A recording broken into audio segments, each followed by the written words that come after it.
नमस्कार भावांनो बहिणींनो, आज तुमच्या ताईला लय काम होते. आधी स्वयंपाक करून घेतला, मिसळ्याची डाळ बनवली. म्हणलं आता भैया झोपेले. आज 10 वाजता उठलाय तो, म्हणजे 11 वाजता उठला भैया तू. तर आधी मी काम आवरून घेतलं. म्हणलं आपल्या लेकराला भूक लागल, आधी स्वयंपाक पाणी करून घेऊ द्या. तुमचे दाजी 11:30 वाजता उठलाय हरसू. तर मग तुमचे दाजी गेले तर बाहेर, तर ते उशिराच येतील. आणि त्याला काही डाळी हे आवडत नाही, पण मिसळ्याची डाळ केली खातील. ही मिसळ्याची डाळ बनवली. पोळ्या झाल्या. भैयाला भात पाहिजे तर थोडासा भात बनवला. म्हणलं आता जास्त काय बनवला नाही, थंडीचे हातपाय दुखतात भातानं. थोडासाच काहीतरी भात बनवलाय त्याच्यासाठी. मला काय एवढा भात खाऊ वाटाना. आता मैले टोंगळे ने ठणकते तो वाजले मला. तर मग रात्री खाल्ला होता तो लय लगे टोंगळे ठणकू लागले मला. मग मी म्हणलं नकोच. आणि काल तुमच्या दाजी सोबत गेलते मी, थोडीशी बाहेर ते चालले होते. मी म्हणलं तुम्ही मला बरेच दिवस झाले गाडीवर नेलं नाही. म्हणलं आज मला घेऊन जा तुमच्या सोबत. मग लेकरा म्हणे पप्पा किती दिवस झाले, म्हणजे मागच्या दिवाळीला गेलते भैया मी गाडीवर. हा 2 वर्ष झाले तुमच्या दाजी सोबत गाडीवर गेलेच नव्हते. म्हणजे तुम्हाला तर सांगितले दाजी सरणीचं काम करते, ते हिरे घासते ते. तर मग ती घोडी लावायला असती गाडीला आपल्या, त्याच्यामुळं ते म्हणतात नको टोचती ती बसल्या. पण मी म्हणलं नाही आज मला यायचं. आणि मी त्याच्या सोबत गेले. तर इकडच्या रोडवर होते, त्या साईडला हे आलतं मस्त मातीचे भांडे लय आवडले होते मला. मग दाजीने म्हणलं पहा किती भारी आहेत म्हणलं ते भांडे. तर मग गेले मी. मग रोड क्रॉस केला आम्ही, तिथून त्या साईडला गेलो. हे म्हणे त्याच्या मित्राला म्हणे आमच्या गाडीवर ध्यान ठेवी, त्या भाभीला हे भांडे दाखवायचे म्हणे. तर कुकर होते मातीचे, अलग भांडे होते भैया. पण किंमत किती माहिती आहे का? 700 रुपये, 600 रुपये, 550. आणि लय जड होते पण मातीचे काळे. तुला सांग राजस्थानी भांडे होते ते लाल कलरचे. मला लय आवडते, तुला तर माहीतच आहे. मग मला पप्पा म्हणे घ्यायचे घे. पण मी म्हणलं पडलं. मग म्हणलं आपल्याला किचन पण नाही इथे आणला ठेवायला. मग त्याच्यामुळं मी नाही आणलं. म्हणलं आपल्या घरात किचन नाही काय नाही, नाहीतर मग बयाली सजवत्यात किचनवर याच्यावर ठेवत्यात. एकदा मला तसं घर सजवायचं आहे. मी गावाकडे जर राहायला गेले तर मी सगळे मातीची भांडी घ्यायला लावणार आहे तुमच्या दाजीला. आणि आणलंच काय टेबल गिबल ठेवून असं सजवायला लावणार आहे. मला लय आवडते ते. मी जर गावाकडे राहायला गेले तसं एकदा मला घर हेच करायचे की मातीचे भांडे ठेवायचे. आणि आणलं लगे डिझाईनचे मटक्यासारखे लगे मीठ साखर ठेवायला मातीचे भांडे लय भारी होते. तर हारसूचे लय मित्र आहेत राजस्थानला. तर मग हारसू म्हणतोय मी सांगू का मम्मी तुझ्यासाठी माझ्या मित्र आलं. म्हणलं सांग. तर लयच भांडे भारी होते, एवढे आवडले होते. हे म्हणू लागले घ्यायचे घे. पण मी म्हणलं एवढ्यात ॲल्युमिनियमचे कुकर यायला लागले एवढ्या किमतीत 700 800 रुपये 600. म्हणलं पण मग तुमच्या दाजी म्हणे पडलं तर गेलं. पण लयच भारी होते. पण मन होतं. पण मग मी लय लांब जायला होते. तर मग म्हणलं गाडीवर एवढं. पुन्हा असे पॅक होते खोके की आपण जसे भांडे घेतो तसेच हे होते ते लगे असे पॅक लगे त्याला खोके असे लयच भारी भारी होते. मी जर गावाकडे राहायला असते ना तर मग मी घेतलेच असते. म्हणजे घडी घडी रूम खाली करा हे करा. मग त्याच्यामुळे मला इथं घेऊ वाटत नाही. मला तर लयच आवडले होते. तुमच्या ताईचे कामं राहिलेत. नेमका स्वयंपाक झालाय आता. भैयाला जेवण देऊन आता नंतर सगळे भांडे सगळेच घासीन आता.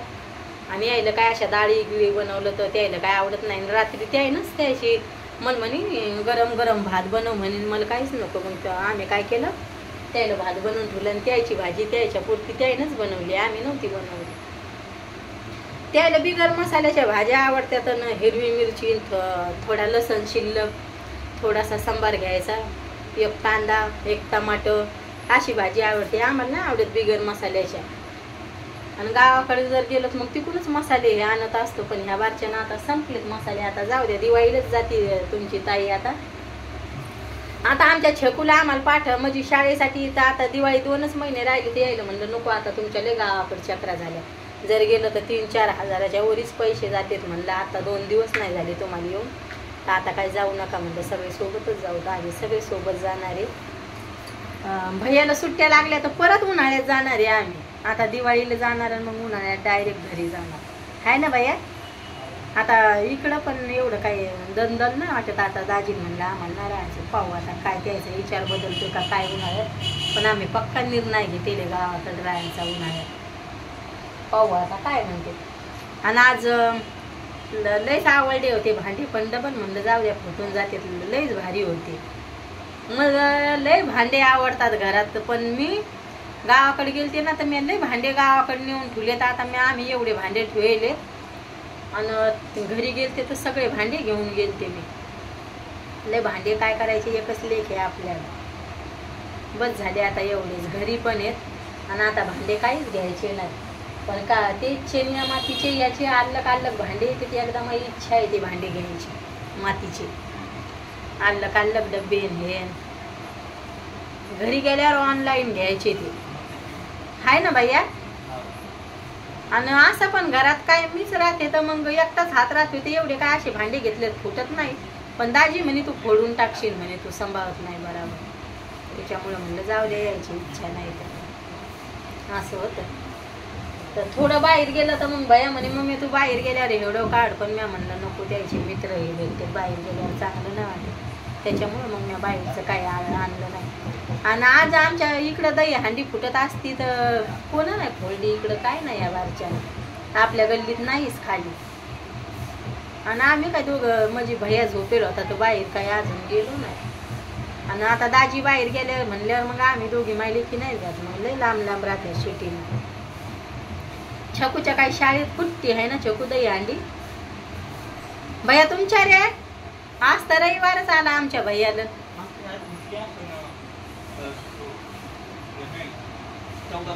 14 तारखेला का आपल्या परीच्या त्याच्या शाळेत पण फुटली असं. अहो सम्यक समृचा फोन आलता, लय बोल लागले मा मित्र पाय म्हणे सम्यक म्हणे. आता भैयाला यायला जेवण दिवा लागन मला. आता दाजी बाहेर गेलेत तर की आता काय माहिती घरी जेवतेत का नाही, पण स्वयंपाक करून ठेवलाय. बाहेर गेलं त्याला एवढं काय खाऊ वाटत नाही. आणि डॉक्टरना असं पण त्याला तेलाची वस्तू नाही सांगितली खायला, नाही म्हणे तेलाच्या वस्तू खाजवत नका घरी, पण ते काय जास्त तेलाच्या वस्तू खात नाही. भैयाला आवडतात आमच्या तेलाच्या वस्तू लय. आणि व्हिडिओ कसा वाटला तर नक्की सांगा भावांनो बहिणींनो कमेंटमध्ये. तुमच्या ताईला येळ नसतोय, घरातले कामं आधी आवरून घेतले आणि त्याच्यानंतर आज होता माईच्या स्वयंपाक करतानाच काढायचा. पण म्हणलं जाऊ द्या व्हिडिओ काढायच्या नादात राहिलं तर आपलं काम राहते. बाय भावांनो बहिणींनो, भेटते उद्याच्या व्हिडिओमध्ये.